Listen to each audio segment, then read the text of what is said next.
समल्लेखनवित्तये सच्चिदानन्दरूपाय शिवाय ब्रह्मणे नमः।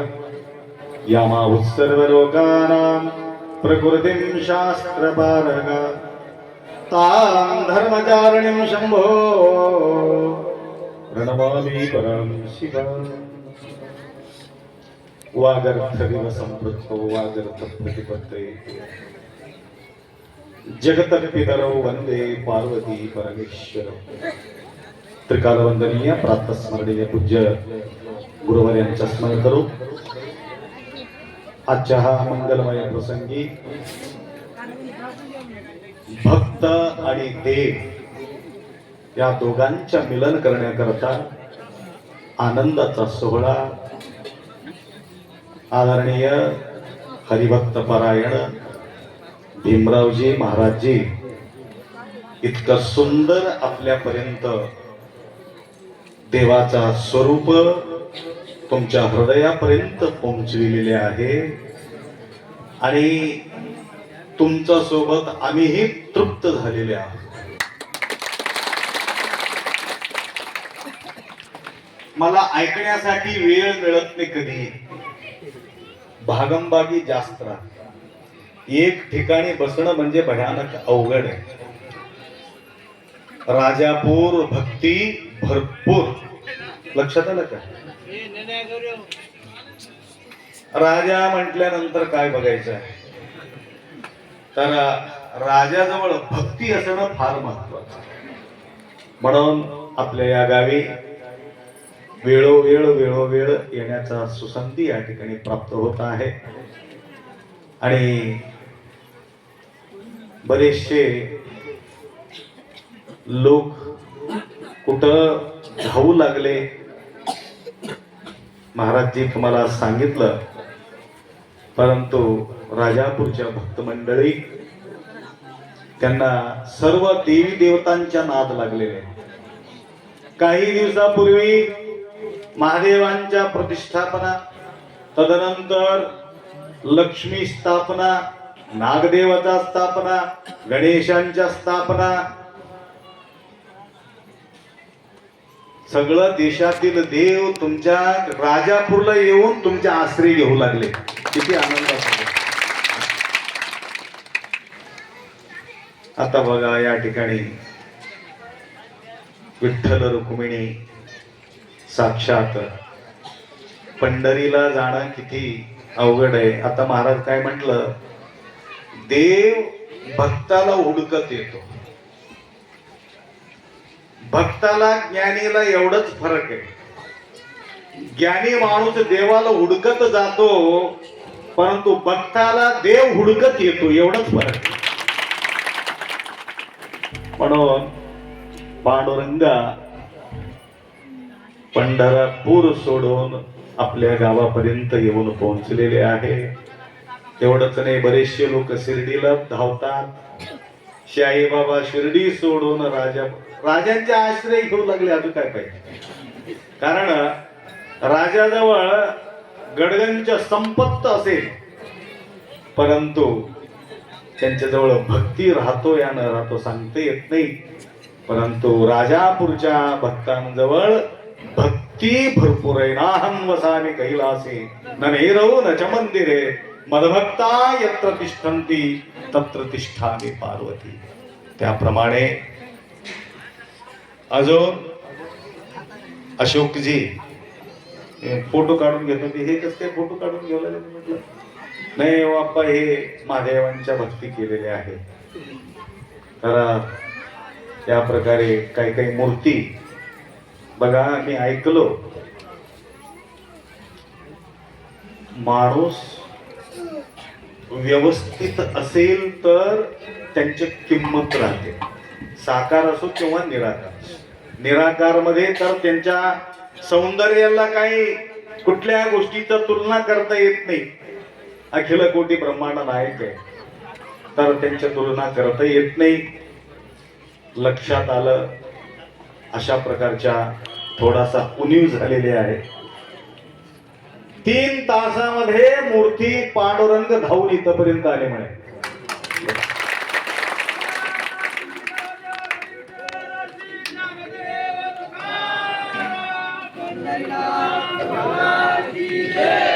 काही लोकांना माहितीच नाही 3 तासामध्ये पांडुरंग कसं धावून आले आमच्या कानात सांगितलं. हा 15 मिनिटामध्येच. हा तर सांगायचं म्हणजे अशा प्रकारच्या अनेक घटना घडत राहतात. परंतु साकारमध्ये सद्गुरु माऊलींना तुम्ही एवढं निष्ठा बाळगलेले आहेत. भीमरावजी महाराजजी इतकं सुंदर अजून मला वाटत होतं अजून 1 तास बसा महाराज सोडूच नाही असं वाटत होतं. कारण योग येत नाही हो. काय सांगावं तुम्हाला. मी कोल्हापूरहून आलो रात्रभर. कोल्हापूर, सोलापूर, सांगली, मिरज, अथणी, गोवा सगळं फिरणं. वर्षाला 1,00,000 किलोमीटर होते माझं पडणं. वर्षाला 1,00,000 मीटर धावपळ. परंतु याला जोड लावण्यामध्ये आपले मोहनरावजी कावडे गुरुजी फार सुंदर एवढा तळमळीनं तुमच्याबद्दल ते बोलले. आपा तुम्ही काही करा तुमच्यावर एवढा त्यांच्या नितांत निष्ठा आहे. तुम्ही त्या राजापूरला तुम्ही विसरूच नका म्हटले. आम्ही कसं विसरू शकतो तुमच्या भक्तीला. हा भक्तासाठी भूमंडळी म्हटल्याप्रमाणे भक्तीचं कारण वेळाच्या अभावी तुम्हाला जास्त मी न सांगता, कारण अवतीभोवती असलेले जी गावं आहेत. तर परवा एक व्यक्ती बेमार पडला होता. गुरुजी मला फोन केले होते, आपा भयानक परेशान आहे. आता जातो की कधी जातो काही सांगता येत नाही. तुरंत तुम्ही त्यांना भेटा. मी म्हणलं कुठं भेटायचं. हॉस्पिटलला यावं लागतं म्हटले नांदेडमध्ये. कसंही करू लागलो वेडे करावं लागले. जेवण नाही काय नाही. तर डायरेक्ट मी मुंबई की पुण्याला कुठंतरी होतो तिथून डायरेक्ट नांदेडला आलो. येऊन त्यांना भेटलं. आता तो इथे येऊन हा उभा टाका थोडे. बिलकुल तुम्ही व्यवस्थित होणार आहे काय काळजी करू नका म्हणून त्यानं म्हटलं. या व्यक्तीला बिलकुल होश न होता अशा प्रकारचे जो श्रद्धा असणारे लोक आपल्या अवतीभोवती आहे. तेवढा नाही तर जुन्नी म्हणून एक गाव आहे. बसा. जुन्नी म्हणून एक गाव आहे इथं कुठंतरी जवळ. जुन्नी ते माझ्यासाठी नवीन झाले. ते होतं जुनं परंतु नाही आमच्यासाठी जुनं नवीन का झालं म्हटलं तर तिथे एक मुलगा बेमार पडला होता. तो जुन्नीचा आला असेल तर कोणाला माहिती असेल तर घाण येऊन देवाऱ्यावर पडायचं आणि देवाऱ्यावरचा फ्रूट जाऊन कुठंतरी रस्त्यावर पडायचं. आणि ते नरेंद्र महाराजाला जास्त मानत होते. त्यांच्या फोटोला सुद्धा आग लागले. काय काय गडबड गोंधळ. तर नंतर ते कोण सांगितले माझा ऍड्रेस मला माहिती नाही. तर तो भक्त धावून आला. येऊन भेटलं. आपा राहण्याच्या स्थितीमध्ये आम्ही नाही. सगळ्यांना औषध पाजून मी मराव असं मला वाटते. काय सांगावं आपा म्हणून गळगळ रडत होते. तर मी म्हटलं काळजी करू नका बेटा मी तुझ्या घरी येतो व्यवस्थित होते असं म्हणून म्हटलं. तर आलो जुन्नीला त्यांना दर्शन दिलो. तर ते मुलगा त्याला सुद्धा होश नव्हता. आता कुठंतरी कॉलेजमध्ये फर्स्ट अभ्यास करू लागलेले म्हणे. तेव्हापासून बिलकुल तिथं क्लिअरिटी आहे. अशा प्रकारच्या निष्ठा बाळगणारे अनेक भाविक भक्त धावून आमच्याकडे येत असतात. श्रद्धेतून हाक मारतात. त्यांच्या संदेश मला ऐकावं लागतं.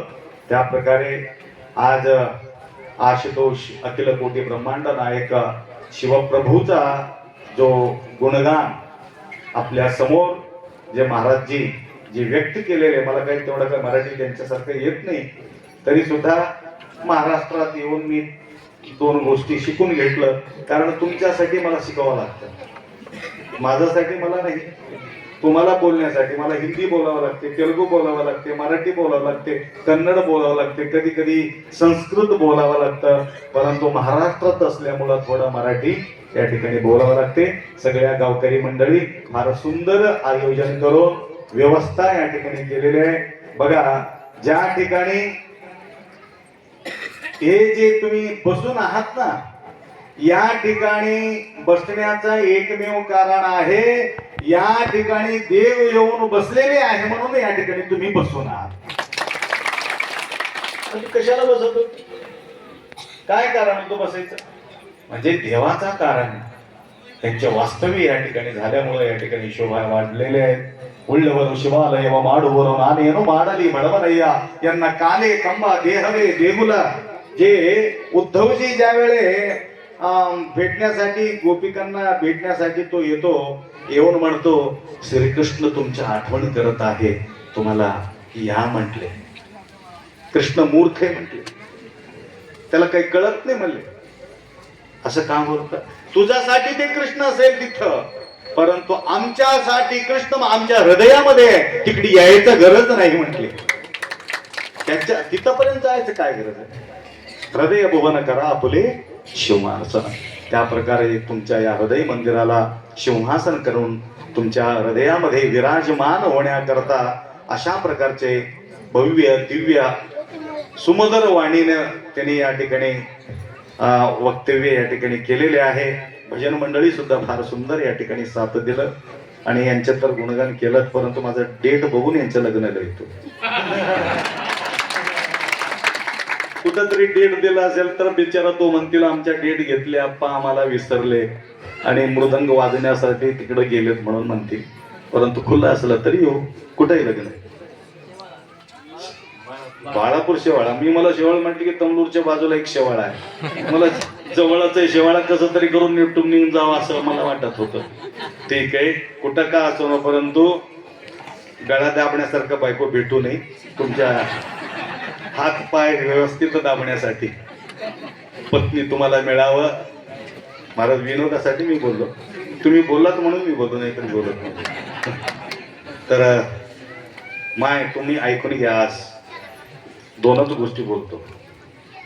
तीन चार गोष्टी नवऱ्याला सांगू नको. भांड्याला घासायला लावू नको. भांड्या घासायला लावतात काय काय लोक, भांड्या घासायला लावू नको, झाडू मारायला लावू नको, आणि तुम्ही झोपायचं अंथरणा घालू नको, आणि तुम्ही झोपायचं अंथरणा बी उचलू नको. लक्षात आलं का? हे सगळ्या काही गोष्टी बारकाईनं मोठं पाप लागते म्हणे. त्याकरता त्यांना त्यांच्या सेवा करण्यासारखं पत्नी मिळावं. काही गडबड होत असलं तर माझ्याकडे घेऊन त्याला नीट करतो, काय चिंता करू नका. बरीचशी घराणं माझ्याकडे येतात, भानगडी येतात, परंतु सगळं काउन्सिलिंग करून 1-1 वर्ष 2-2 वर्ष कोर्टाला गेलेले केस मी मिटून टाकून त्याला जोड लावून टाकलो. काही टेन्शनच आहे, मस्त प्रेमानं राहू लागले. त्याकरता कारण सगळं स्वच्छ करण्यासाठी महाराज लोकांच्या आगमन होत राहतात आणि इतकं सुंदर याने माईक सिस्टम ते केलं. मला माईकच बरोबर भेटत नाही, कारण काय मला सिस्टमच मला गटत नाही. सिस्टम गटली की बोलावं म्हणतो त्यावेळी वेळ मिळत नाही, ते अवघड होऊन जाते. तरी सुंदर त्याने माईक सिस्टम केलेले आपले कॉन्स्टेबल साहेब, फार सुंदर सेवा आहे. तुमचा एक आहे वा वा, आमच्याकडे बी आणून बसवा थोडा तरी, पैसे कमी देतो म्हणजे. ठीक आहे. तर अशा प्रकारचा सेवा करणारे सर्व भाविकांना ज्यांनी मूर्ती आणलेल्या आहे आणि अन्नदान केलेले आहे, सेवा केलेली आहे, सगळ्यांच्या जीवनामध्ये सुख शांती समृद्धी आयुष्य आरोग्य ऐश्वर यशस्वी भगवंत तुम्हाला प्राप्त करो, एवढा अपेक्षा व्यक्त करून 2 शब्द या ठिकाणी गरम करू. सांबदे नमः पार्वते हर हर, हात वर करून हर हर हर हर.